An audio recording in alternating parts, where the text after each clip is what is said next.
Hello, I'm Frankie, and my presentation is over the air quality and the average cancer risk per million from acetaldehyde in the US. A little background scope of air quality and a description is the air toxin in the air refers to the release of pollutants into the air that are detrimental to human health and the planet as a whole. And it all started in 1948 in Dorna, Pennsylvania, when nearly half of the town's 14,000 residents experienced severe respiratory or cardiovascular problems. The death toll rose to nearly 40. And then in 1970, Congress passed the Clean Air Act amendments, which led to the establishment of the nation's air quality standards. And then in 2009, the EPA determined that emissions of carbon dioxide and gases that build up in the atmosphere causes climate change and ozone acidification.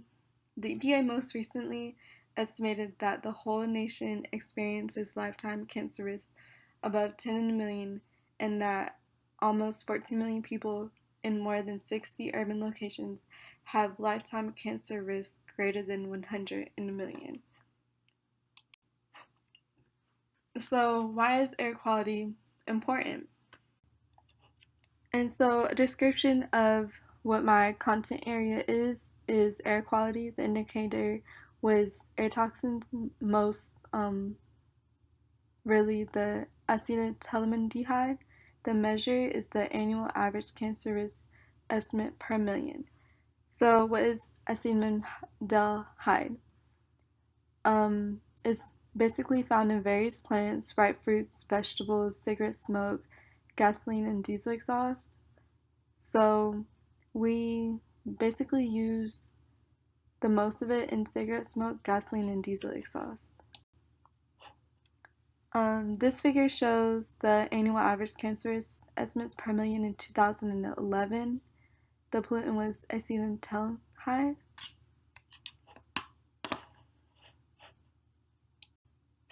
And this figure shows the annual average cancer risk estimates per million in 2005 by acetaldehyde also.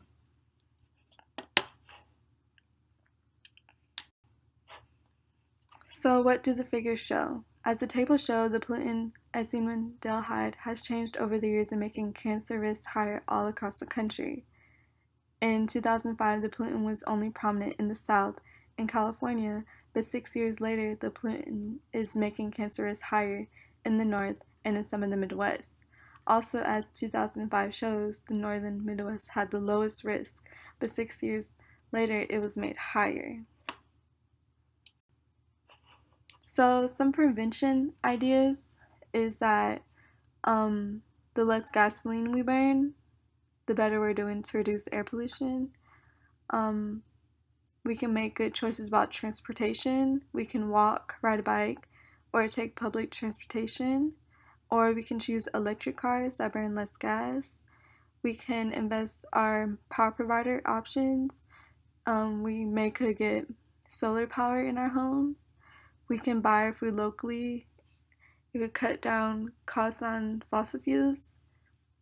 And we can support leaders who push for clean air and water and responsible steps on climate change so we can live better. And here are my references. Thank you.